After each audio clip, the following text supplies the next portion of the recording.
And welcome back, everybody. Thank you for joining me for another week of our Magnum OPUS Podcast. Today, I want to welcome the very special guest, the one, the only, Joelle Chiu. Joelle, thank you so much for joining me today. I really just want to, these are a highlight. I love to get to do these interviews, and you're probably one of the last people I can interview, only because we're going to shift over our program here. So I'm really glad I was able to at least fit you in before the end here. So thanks again for joining, Joelle. Yeah, pleasure to be here. Thanks for having me. I'm super honored. I'm glad you caught me at the last minute too. Yeah, honestly, me too.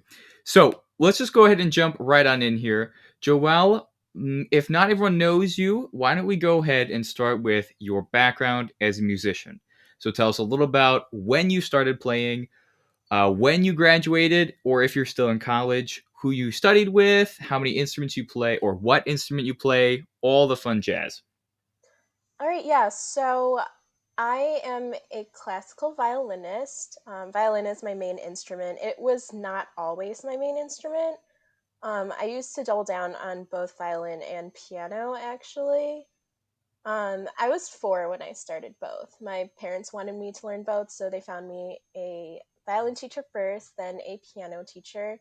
So I was doing both for 10 years. I had to stop piano when I was 14, but it was because of an opportunity that came up, and that's what got me into violin as my main instrument. So I don't know if you guys know Drew Lecker. He is my violin teacher. He is who I studied with for pretty much all of when I was in high school. Yeah, as you know, I was doing both violin and piano at the time. And when I was around 14, I decided I kind of wanted a second violin teacher just to see what it would be like to get the perspective of 2 teachers. And I auditioned for Drew. He accepted me, but he is a very, very intense teacher. For those of you who know him, he's like practice, practice, practice. And with the amount he required and that level of practice I had to get to, I couldn't do 2 instruments. So I picked violin because there was that opportunity to study with him, and I just really didn't want to give it up. So that's how violin became my main instrument after trying to do 2 instruments for a little bit. But Yeah. and I'm still in college, so I haven't graduated yet, but I've been playing violin since I was 4, and it's been about 16, 17 years now. Holy cow. Wow. You said 4, and I was like, yeah, that's really young. And then you said 16, 17 years, and it just kind of clicked for me. Oh my gosh. Yeah, I'm old. No, I'm older than you, but I'm like thinking, Well, it makes me realize how old I wow. am when I think about how long I've been playing my instrument. Wow. Okay, cool. I figured, I never actually knew how young you started, but you might be, I think, one of the youngest people that I've interviewed, at least to start when they started playing. So that's actually really neat. Rolling on with this, let's talk a little bit about how you got involved in Opus, if you remember that far back, and then when you got involved and maybe how you got involved. I got involved with Opus in the summer of 2012. I was in 7th grade, and it really wasn't that exciting of a story how it all started. I literally just got an Opus brochure in middle school orchestra, and I signed up. I really enjoyed it a lot. I think Opus was pretty much the first time that I was able to have the experience of being coached and playing music studying with other teachers. I was other music teachers aside from my own violin or piano teacher at the time. I did join Opus on violin, by the way, in case it wasn't clear based on the fact that I was playing both violin and piano at the time. Nice. So yeah, it's really not that exciting. Just got an ad, signed up, enjoyed it. And I honestly stay involved though for a very long time. I was a camper since 2012. There were a few years where I couldn't do Opus because of other summer conflicts. But I think in total, I think I was a camper for maybe 4 years. Yeah, it was a long time. It was quite a few years there. Yeah, but then That's I awesome. became a TA because I'm old. What made you want to be a TA? Just how much fun I had at Opus as a camper. I kind of obviously TAs and campers get the most interaction with each other throughout the Oh entire yeah, week. I know. So I knew kind of like what the TAs were doing, and I figured, oh, I want to do that myself when I become old enough or when I'm in college. So I started being a TA, and I really enjoy the community. I enjoy like being with everyone that I've met at Opus. I actually met some of my very best friends through Opus, which is also the friendships are kind of they're definitely motivating to stay involved with Opus. Hmm. Yeah, my best friends, I've met a lot of them through Opus. Chris Ng, the pianist, he's still one of my absolute best friends. He's still like he had dinner with my parents the other day, so he's still very close with me, very close with my family. Kimmy Chung, Kevin Staffel, who you've interviewed already, Kristen, Stephanie, Sam, and even you. Honestly, like Thank you. I was like, yes, how many names are we gonna get through before we get to me? I mean, I didn't take any offense, but like, I was saving the best for last. phew. All right, cool. That is awesome, Joelle. And I know that we definitely miss you for those summers that you got busy stuff going on. We're like, wow, where's Joelle this year? But I mean, sad to say we make do without you, but we definitely miss you. Aw. So you mentioned that you were still in college. Tell us a little bit about what you're studying and maybe how you decided on that major. That is a story. Oh boy. So I go to the University of Michigan, in Ann Arbor, Michigan, which is where I currently live. Permanent address, check my driver's license. It's Michigan. I promise you. Nice. So I'm permanently there now. I decided to just pick up and just stay there permanently. I rarely ever come back to Chicago. Sad Um, face. yeah, and it all has to do with the fact that I pretty much like I enjoy being there, but it's what gave me the chance to start a new life, and that's where I'm kind of going with this story about my degree program, why I study what I study, how I decided it. Um, so my degree program has me studying biopsychology, cognition, and neuroscience. Whoa. So Okay. it's a lot, but let's call it BCN. I mean, people in Michigan know it as BCN. That's what everyone calls it. So I'll just be referring to it as BCN, I guess. Got it. Let me see if I can remember those three words. Bio. Oh shoot. Biochemistry. Nope. No. Okay. So bio something, and then chemistry, and BCN neuroscience. Okay, nailed it. You're just doing this wrong on purpose. Well, I'm glad you believe that because I'll just say yes. Of course, I was wrong on purpose. So, Joelle, tell us a little bit about what BCN, like what the career path for BCN is. Do you end up being a medical doctor? Do you end up being like a therapist of some kind? I'm really curious. So this degree is very versatile. A lot of people who elect neuroscience degrees, they kind of I would say a lot of them go into research. A lot of them do the undergrad in neuroscience and then they're pre-med. They end up becoming medical doctors. So working a lot more in labs and with patients, and people who decide to go into psychology as their degree, a lot of them do become therapists, yes. A lot of them educate, others become like clinical psychologists, they diagnose, all of that. But I decided I can't really limit myself to one of them. So luckily, I'm very fortunate to go to a university that offers this degree. I think it's very interesting. I think it's really a once in like it's a good opportunity. It's kind of the only place that does biopsychology, cognition, neuroscience, like all three in one degree, Absolutely. so that I don't have to limit myself to just one of those topics or one of those fields. And the reason I study it is just, I'm going to be talking about a topic that's really personal to me, and honestly, it's not talked about as often as it should be. But I had to take about a year and a half off after my freshman year of college, and it was for mental health reasons. I think my mind just like needed a break, and I had a lot of issues that I had to work through and resolve. And to be honest, when I was taking that time off, I didn't even know if I would be able to go back to Michigan. And I was absolutely heartbroken by the fact that I had to leave.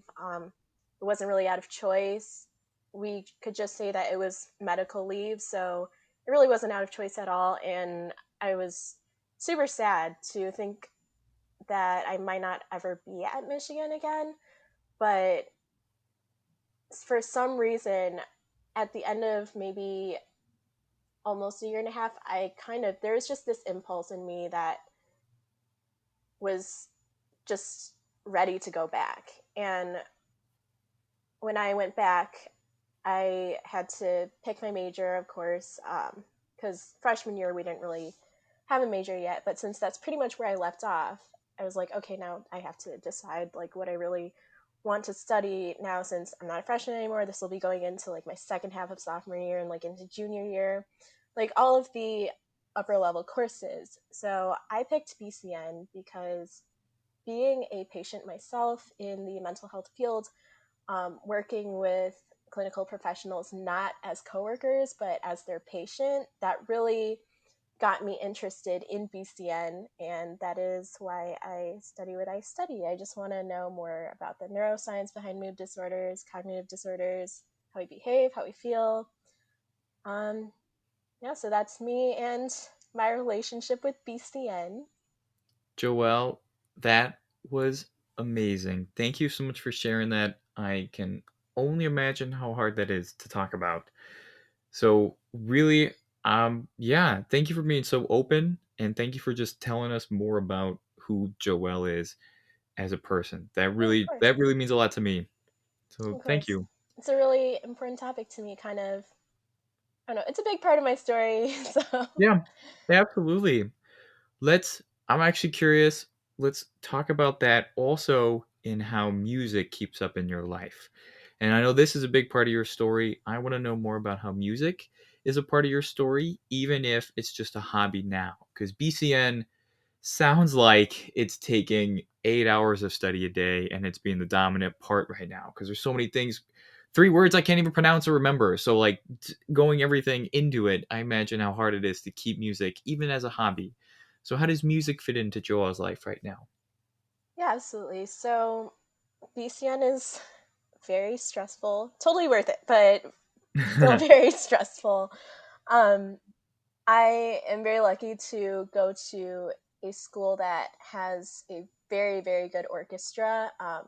The School of Music at University of Michigan is already top tier. It's insane. It's very intense, and it's just so good. I've heard so many good things since I'm not a music major myself, but all my friends who are, they say really good things. They talk about what it's like and how intense it is.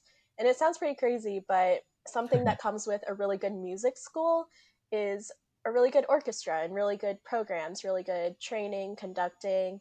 So I am in orchestra at U of M through the music school.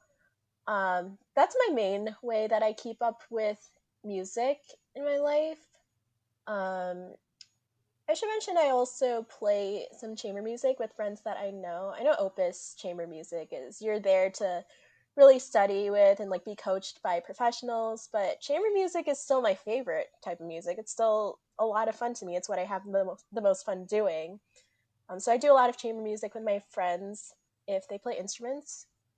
Um, Whenever I meet a musician too, like whether that's in orchestra or like one of my classmates who says they're in orchestra or like in the music school is like, hey, do you want to play chamber music together? It's like, would you down to be playing? Would you be down to play a Yeah, sonata with me? Something like that. yeah. And just being able to pick your own music that way without having like the stress of, oh my god, I'm performing for something, is it also makes music a lot more I don't want to say fun because it's not like it wasn't fun before. It was just a little bit more stressful before when I was in high school and I was doing it more like intensively like that. But yeah, I would Yeah. say keeping a performance goal in mind, like just imagine you are trying to perform something, or if you have a dream piece in mind that you've never played before, then being in college or having music as just a hobby is the perfect opportunity to learn that piece or to kind of have more fun with it and let it be more of like an expressive outlet in college while you're working on things that are otherwise very stressful, like your regular classes or your degree. Yeah, absolutely. That I'm really glad that music can still be a part of your life, even if it's not the number one priority. And we're always looking for ways to just keep it, even if we just practice here or there once a week whenever we have time. Speaking of practicing, I want to end on one tip or one favorite practice technique that you want to share with everybody. And we're looking wide range of stuff. It doesn't have to be chamber specific. It doesn't have to be ensemble specific. It doesn't even have to be violin specific. What is one or your favorite practice technique that you want to share for people? Oh my goodness. Know your score. Oh, that's a good one. That's a good one. Yes. So essentially, familiarization, that is the biggest thing that I would recommend. I know it's not exactly a technique. I mean, some techniques within it is we're very fortunate that in this day and age we have recordings. So recordings are really important. You can kind of like follow along in the score and know what comes when, where exactly each isolated section is, so how each individual part fits into the entire piece as a whole. Mhm. This is especially important with chamber music and ensemble music. Yeah, it definitely helps with memorization too, to know the score really well. Um, when you're super familiar, the piece flows a lot more easily. Mm. So phrasing will definitely be a lot easier too. Um, yeah, especially important in ensembles. That's what I was thinking earlier. Oh, yeah, because you don't want to be that one person in your group who's still trying to learn your part or still trying to figure out where you're supposed to come in or where you're trying to take the melody from. Like, you just don't want to be that one person in orchestra or that one person in your section or that one person in your chamber ensemble. I don't know, maybe that sounds mean, but No, I know think your that's a, score, familiarization. yeah, that's a really, really good point. And everything you said, knowing when melody flips, when to back off, when to bring out, absolutely right. And that's not something we actually heard before.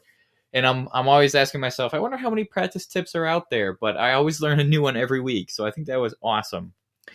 Well, Joelle, this kind of concludes our time together. I'm a little sad by it, but I really wanted to thank you for taking the time to share everything with me today, to talk about your progress as a musician and where you are now and your future goals. And those three letters do not sound easy, but I definitely wish you an A+ in everything that you do and in your future. So thank you again, Joelle. And Right. campers out there, starting very soon, we are going to be transitioning to hear your compositions and hear your musical expertise. So I cannot wait for that. But that's something you want to be a part of. Do join in and tune in next week for more Magnum Opus podcasts. Thank you, everybody. Have a wonderful week, and I will see you next time.